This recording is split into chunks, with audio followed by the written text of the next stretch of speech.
केव्हाचं डोक्यात घोळतंय नायगरा बघितला पाहिजे, नायगरा बघितला पाहिजे. डोक्यातला विचार डोळ्यांपर्यंत पोहोचायला 4-4.5 वर्ष जावी लागली. भूगोलाच्या पुस्तकात अमेरिकेची पहिली ओळख नायगरानंच करून दिलेली. खूप सुंदर धबधबा आहे.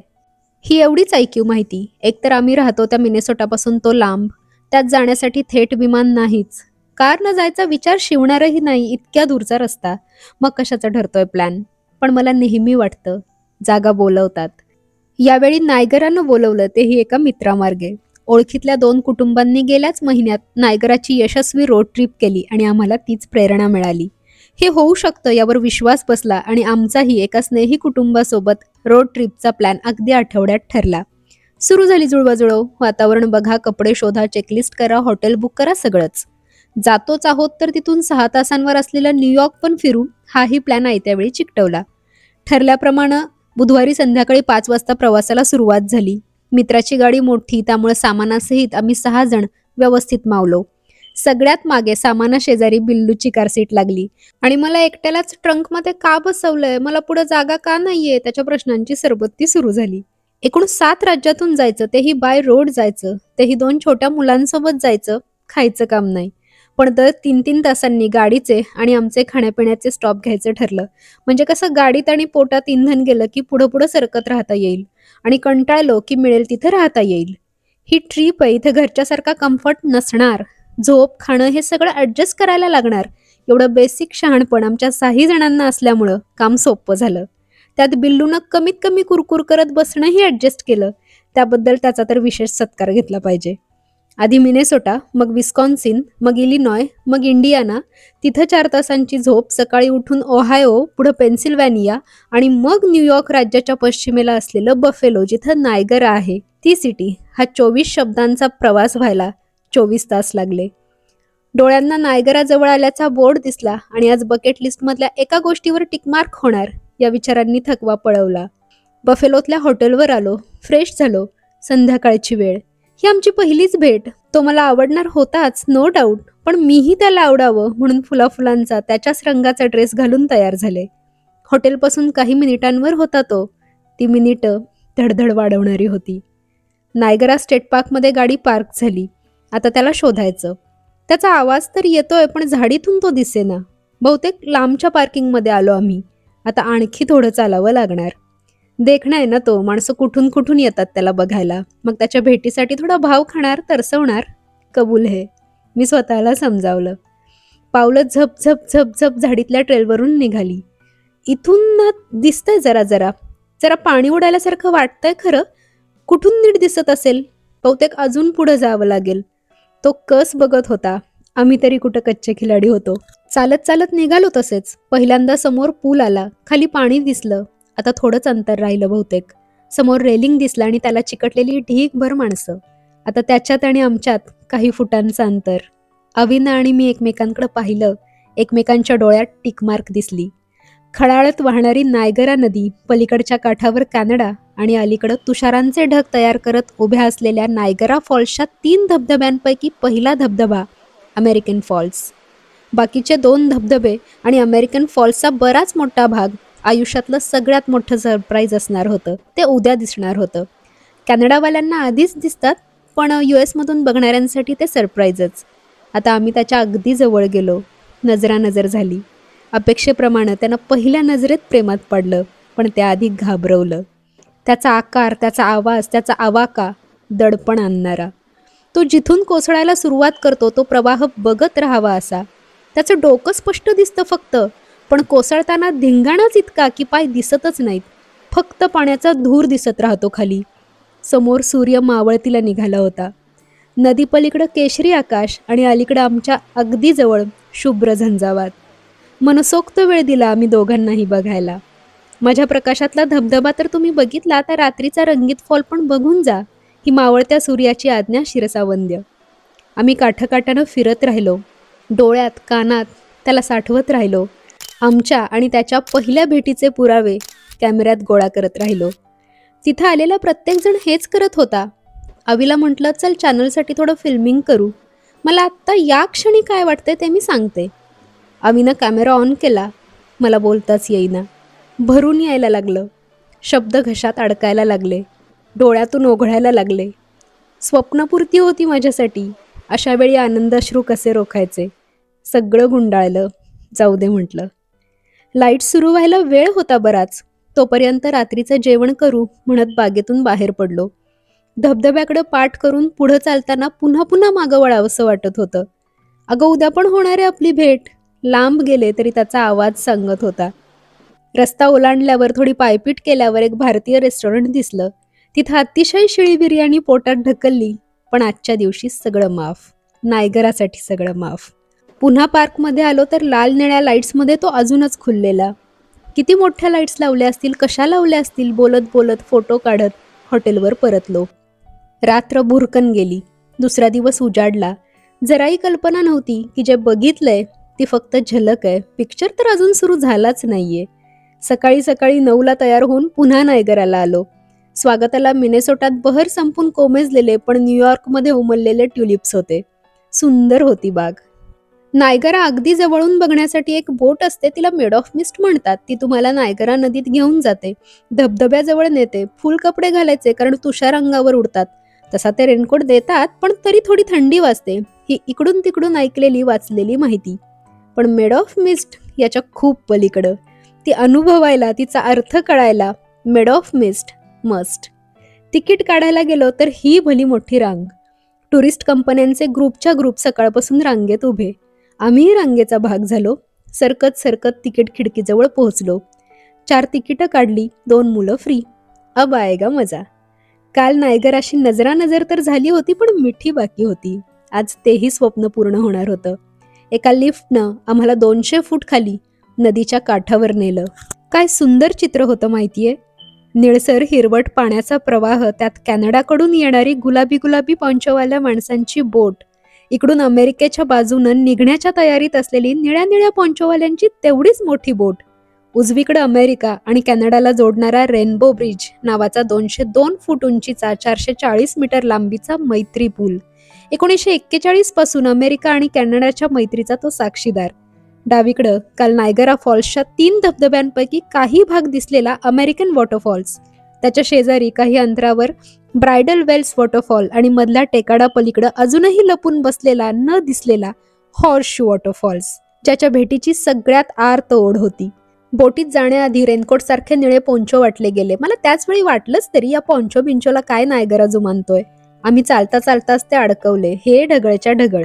मी डोक्यावर त्याची टोपी चढवून गळ्याशी घट्ट गाठ बांधली. नायगराचा काय भरवसा, बसदिशी कानात शिरला तर. अगदी पायघोळ प्रकरण ते. आमची बोट समोर आली. या बोटींच्या कंपनीचा मालक 1950ला इथं फेरीची तिकीटं विकायचा म्हणे आणि 1971ला त्यानं बोटींची डायरेक्ट कंपनीच विकत घेतली. याला गरुड झेप न म्हणता नायगरा झेप म्हणूयात. त्यानंतर या बोटीत त्यानं खूप सुधारणा केल्या. पण जरा अजून इतिहासाची पानं उलटली तेव्हा कळलं नायगरा बघणारी पहिली फेरी बोट इथं 1846ला तरंगली होती. आज दरवर्षी 14 लाखांच्या आसपास माणसं जगभरातून नायगरा भेटीचं स्वप्न घेऊन येतात इथं. मीही त्यातलीच एक. आम्ही बोटीत चढलो. डायरेक्ट टपावर. नशिबानं मोक्याची जागा मिळाली. आता बोट सुरू होणार होती. नायगरा कवेत देणार होती. माणसं भरली, भोंगा वाजला, बोट सुरू झाली आणि वाराही. आता ही फेरी संपेपर्यंत बोलायचं नाहीच. बोललो तरी धबधब्याच्या आवाजापुढं आपला आवाज शेजाऱ्याला ऐकू जाण्याची शक्यता शून्य. फक्त चेहऱ्यावर आश्चर्य घेऊन एकमेकांकडे बघायचं आणि कसलं भारी वाटतंय एवढंच डोळ्यांनी बोलायचं. नायगरा पुढं आवाज खाली नाही, आवाज बंद. बोट थोडी पुढं गेली तसा नायगरा नदीवरचा पहिला अमेरिकन वॉटरफॉल अख्खा दिसला. क्षणात फुटपाथवर विकायला ठेवलेल्या धबधब्याचं पोस्टर आठवलं मला आणि समोर दिसणाऱ्या खऱ्या खऱ्या पोस्टर पुढं ते टर्कन फाटलं सुद्धा. हा 3 पैकी दुसऱ्या नंबरचा मोठा धबधबा, सगळ्याच्या सगळा अमेरिकेच्या हद्दीत येणारा. 950 फुटाच्या निधड्या छातीनं किती शतकं डरकाळ्या फोडत उभा असेल त्यालाच माहीत. बोट त्याच्या पुढं थोडा वेळ थांबली. एकूण एक निळ्या हातांनी त्याचे फोटो काढून घेतले. मनातल्या मनात स्वतःला चिमटेही काढून बघितले असतील. आपण आत्ता या क्षणी हे सौंदर्य अनुभवतोय यावर विश्वास बसणं कठीण. बेभान कोसळणाऱ्या धबधब्याची मोठी भिंत, मधूनच उडणारे, धबधब्याच्या पुढं पुढं करणारे, हवं तेव्हा त्याला गोड पापी देणारे गल्स पक्षी बघून होतात. तोच बोटीनं पुढचा रस्ता धरला. लुना आयलँड दिसलं. हे आयलँड म्हणजे अमेरिकन फॉल्सला त्याच्या शेजारच्या ब्रायडल वेल फॉल्सपासून वेगळं करणारी भिंत. ती काही क्षणात ओलांडली आणि ब्रायडल वेल्स वॉटरफॉल्स समोर उभा ठाकला. 181 फुटाचा हा ग्रुपमधला सगळ्यात छोटा मेंबर. काय शोभेचं नाव दिलंय. हा तर सेम टू सेम नवरीचा वेल, फरक फक्त मटेरियलचा. ते कापडी असतं, हा पाण्याचा. पण दोन्ही सारखेच शुभ्र. कुणी केलं असेल याचं बारसं. ख्रिश्चन नवरीच्या डोक्यावरून मागे घोळणारी पांढरी ओढणी अर्थात ब्रायडल वेल्स हे नाव या धबधब्याला देणारी तो असेल किंवा ती. आत्या खरंच ग्रेट. पुन्हा एकदा ही नववधूची ओढणी छोटी असली तरी आवडून गेली. मला वाटलं आता झालं मेड ऑफ मिस्ट. म्हणजे आता याच्या पुढं अजून काय सुंदर असू शकतं ना. बघितलं की नायगरा. पण नाही, बोट अजून पुढे पुढे घेऊन जायला लागली. आता या सगळ्याचा कहर कहर होणार होता. हळूहळू माझ्या लक्षात यायला लागलं, म्हणजे काल संध्याकाळी आपण नायगरा नायगरा म्हणत जे बघितलं आणि मनातल्या मनात उड्या मारल्या ते 2-4% होतं. तर 3 पैकी सगळ्यात मोठा असणारा, काल कणभरही न दिसलेला हॉर्सशू वॉटरफॉल आत्ता समोर येणार होता. हळूहळू पुढं जाऊ तसतसा जरा जरा अंदाज यायला लागला. ब्रायडल वेलच्या पुढं गोट आयलंडची भिंत होती. तिनं हॉर्सशूला ब्रायडल वेलपासून वेगळं केलं होतं.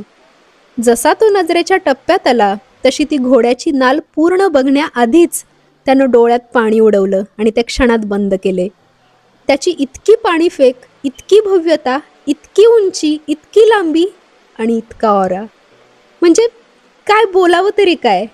मनातल्या मनात एकही शब्द सुचेच ना. फक्त भीती आणि आश्चर्याची सांगड असा तो नजारा. त्याचा एक बारीक थेंब पण पुरेसा होता कॅमेऱ्याची लेन्स झाकायला. म्हणजे मागं 2 धबधबे बघितले तेच इतके भव्य वाटलेले, ते म्हणे फक्त 10% होते. विचार करा, हा 90% प्रपात काय असेल. याची उंची 167 फुटांचीच, पण लांबी, यू आकारातली लांबी 2700 फुटांची. हा धबधबा कॅनडाच्या अखत्यारीतला. दर सेकंदाला किती पाणी कोसळत असेल काही अंदाज? 28 लाख लिटर. हा नायगरा अंदाजापलीकडचा, हा नायगरा कल्पनेपलीकडचा. एका सरळ साध्या फ्रेममध्ये अशा तशा तर कॅमेऱ्यात जाऊ देतच, पण डोळ्यांच्या 180 अंशाच्या कोणातही एका वेळी न मावणारा पॅनोरामिक हॉर्सशू नायगरा. या 3 धबधब्यांचं कुटुंब मानलं तर हॉर्सशू बाप. बोट हॉर्सशूच्या पोटात शिरायला लागली तसतसा तो दिसायचाच बंद झाला. उसळत्या पाण्यानं बॅरलनं रंगपंचमी खेळायला सुरुवात केली. भसाभस पाणी अंगावर यायला लागलं. या राईडचं मेड ऑफ मिस्ट नाव ऐकल्यावर मला तुषार अपेक्षित होते. रोज मी चेहऱ्यावर गुलाबजल स्प्रे केल्यावर उडतात तसे तुषार. पण हे ना तुषार होते ना फवारे. हा मुसळधार पाऊस होता. रस्त्यावर चालताना अचानक ढगफुटी व्हावी, आपल्याकडे छत्री नसावी, आपण आडोसा शोधू पाहावा, डोळ्यांनी तोही प्रयत्न करू न द्यावा, त्यातच जोराचं वादळ सुरू व्हावं आणि आपण हेलकावे खात भरकटावं. कशी अवस्था होईल. अगदी हीच अवस्था झाली आमची. मी रेलिंग शक्य तितक्या घट्ट पकडलं. जॅकेटचे स्लीव्ज, गुडघ्याखालची पॅन्ट चिंब भिजली. पांघरलेल्या प्लॅस्टिकच्या तुकड्यानं अर्धमुर्ध वाचवलं. एका हातात कॅमेरा सुरू, त्यात काय रेकॉर्ड होतोय, कुठला अँगल येतोय, कशाचा पत्ता नाही. तेवढा विचार करण्याचं भानही नाही. कळून चुकलं. हा नायगरा डोळे झाकून अनुभवण्याची गोष्ट आहे. कशातही टिपा, कसाही टिपा, ती न मावणारी गोष्ट आहे. मी पापण्या झाकल्या, कानांनी नायगरा ऐकत होते. एकसारखा प्रवाहाचा मोठा आवाज. हातांनी त्याला स्पर्श करत होते. थंड, निर्मळ, उत्कट स्पर्श. आणि मोठा आ करून नायगरा पीत होते. गार नायगरा, गोड नायगरा, भेटीची तहान भागवणारा नायगरा. त्या 5 मिनिटात दुनियादारी विसरून कोऱ्या करकरीत मेंदूनं आणि नायगरासाठी नायगरा इतक्याच मोठ्या काळजानं मी त्याला मिठीत घेतलं. हरवून गेले, त्याच्यात विरघळून गेले. बोटीनं गिरकी घेतली. माझे डोळे उघडले. डावीकडची बाजू दाखवून बोट उजवीकडं फिरली. लांबूनच दिसणारी ती बाजू ही विहंगम. निळ्या घोळक्यानं भराभर संधी साधली. फोटो काढले, व्हिडिओ काढले. सगळ्या बाजूनं मुसळधार तुषार ढग होऊ पाहत होते. ढगापर्यंत पोहोचू पाहत होते. एकमेकात मिसळून दोघातलं अंतर मिटवू पाहत होते. बोट परतीच्या मार्गाला लागली. मी जमेल तितक्या वेळा तिन्ही नायगरा फॉल्स परत बघून घेतले. काय माहिती पुन्हा भेट होईल नाही होईल. नाहीची शक्यता जास्त. ही कदाचित पहिली आणि शेवटची भेट असावी. मी ती साजरी केली. बोट किनाऱ्याला लागली आणि एक घोषणा झाली. तुम्ही घातलेले पोंचो सोबत न्यायचे असतील तर नेऊ शकता किंवा जाताना रिसायकलच्या डब्यात टाका. आम्ही अर्थातच पहिला पर्याय निवडला. नायगराचं पाणी तर सोबत नाही नेता येणार, ॲटलिस्ट पाणी उडालेला हा पोंचो तरी आठवण म्हणून सोबत ठेवूच शकतो ना. आम्ही उतरलो. ज्या एलिव्हेटरमधून खाली आलो होतो तिथूनच परत 200 फूट वर गेलो. बाहेर पडल्यावर ऑब्झर्वेशन डेकवर आलो. दुरून अजून अजून अजून नायगरा बघत राहिलो. वाटलं का आणि कशाचा गर्व करावा आपण? कसल्या क्षुल्लक मानापानाच्या गोष्टी करतो ना आपण. या भव्यतेपुढं कोण आहोत कोण आपण? एक बुडबुडा, बस फक्त बुडबुडा. त्याचा निरोप घेताना जेव्हा मी शेवटची मान वळवली तेव्हा त्यानं विचारलं असतं ना की गगनचुंबी इमारती की नायगरा, मी म्हटलं असतं नायगरा. त्यानं जर पुढं विचारलं असतं की माणूस की निसर्ग, मी म्हटलं असतं निसर्ग. आणि तो जर म्हटलाच असता निसर्ग की, मी क्षणात म्हटलं असतं थांब, निसर्गच. पुढं पूर्णविराम.